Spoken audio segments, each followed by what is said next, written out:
Before we get started today, I have something special to share with you.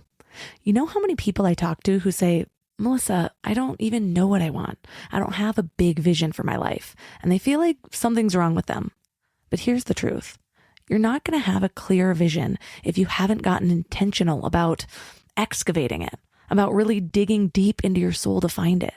But once you do, everything changes. And it's not about figuring out what the next 50 years of your life looks like right now. It's more about finding what you do know, leaning into that, and then letting the next step reveal itself. There's actually a process to this. You may have heard me talking about Living Mind Love by now. It's the brand new Mind Love community that will be working towards something for an entire year together in a way that actually fits into your life. Well, our very first month together is all about getting clear on your vision. And if you already have one, we're going even deeper. I've taken everything I've learned from nearly 500 interviews with the world's most brilliant minds, and I've broken it down into simple steps that actually work. You'll be part of the first ever Mind Love community on School, so we get to uncover all of this together. So if you're ready to find your vision, go to mindlove.com/living and join the waitlist, and you'll get instant access to my 10-year vision meditation. So let's get into today's episode. Welcome to an exclusive episode of Mind Love. Today's episode is all about magnifying your message and a whole lot about finding your purpose. There's a specific transformational shift that has to occur to take a person from standing on the sidelines, standing in the shadows, if you will, to being seen and heard and known, becoming a household name in your field for whatever it is you provide. And unless you have that exact transformational shift, a person will unwittingly self-sabotage and stay hidden. It's a biological imperative to stay safe, to stay alive. And it takes being able to intelligently circumvent that biological imperative that's designed to keep you safe. Have you noticed that a lot of people find their purpose from their deepest traumas or their hardest struggles? There's even a quote that says, "Make your mess your message."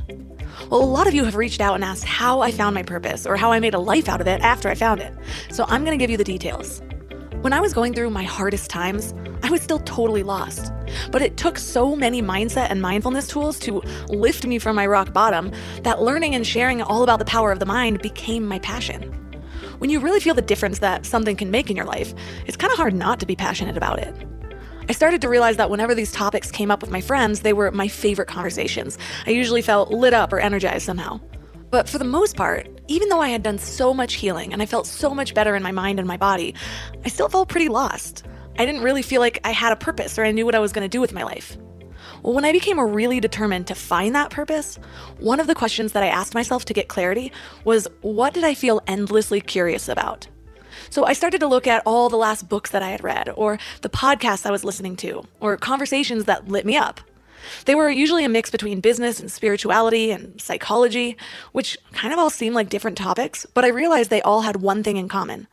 They all considered the power of the mind in creating a life that you really love. So I decided that there was something about sharing about the power of the mind and all the tools that had saved my life that was going to be my purpose.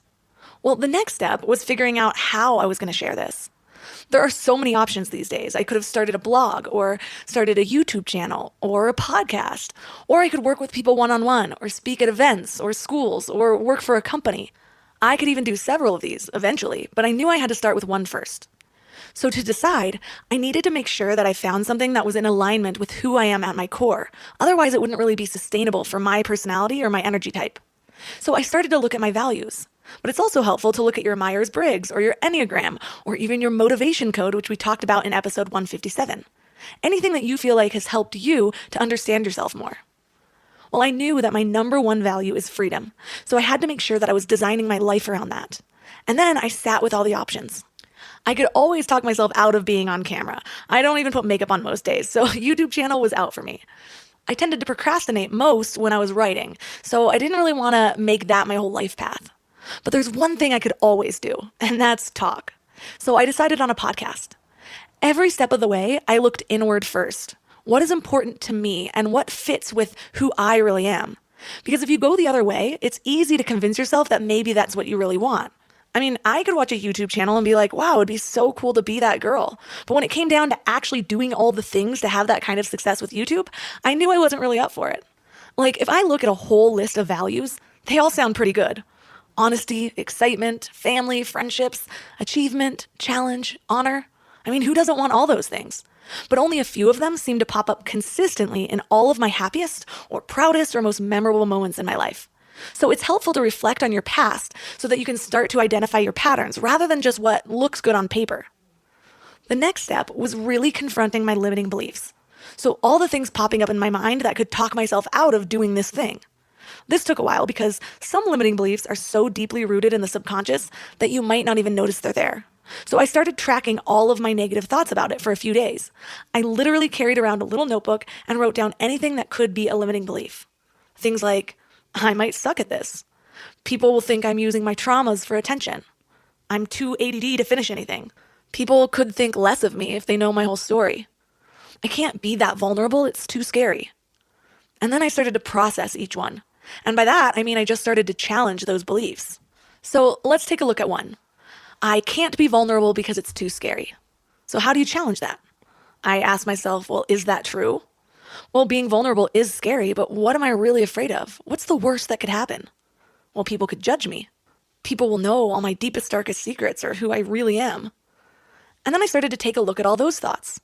The only people that will judge me are the people that are doing less than me. So do I really care about their judgment? No.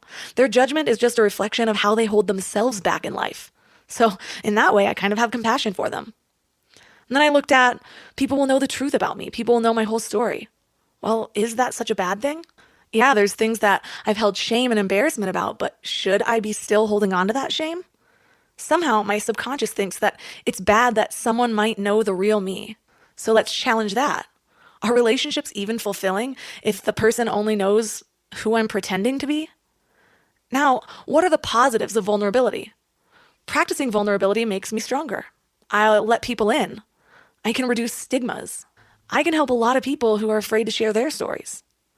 And all of a sudden, through this work, all these fears I've been holding on to start to release one by one. And I still do this process often because fears still pop up, by the way.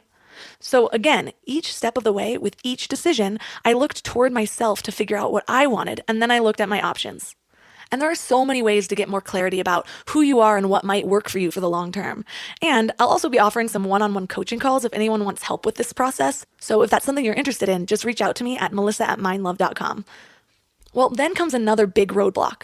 Now that I'm a little more clear on something that will give me purpose, how do I actually start to grow whatever it is I'm starting? How do I start to be known as an expert in my field? How do I tell my story in a way that connects with people?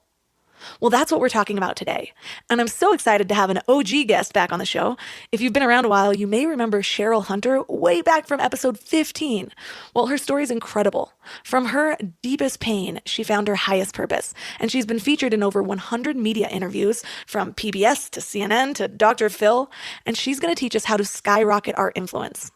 3 key things we will learn are how to find your unique message from the things that you've gone through, how to get people to recognize you as an expert, and how to make your message media worthy.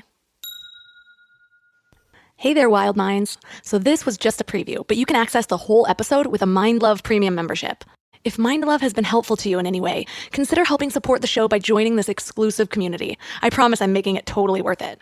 You get exclusive episodes, which means twice the Mind Love, in a private feed that imports right to your favorite podcast app, so you don't have to go to the web to listen. And that's not all. You also get all Mind Love episodes ad-free for uninterrupted listening.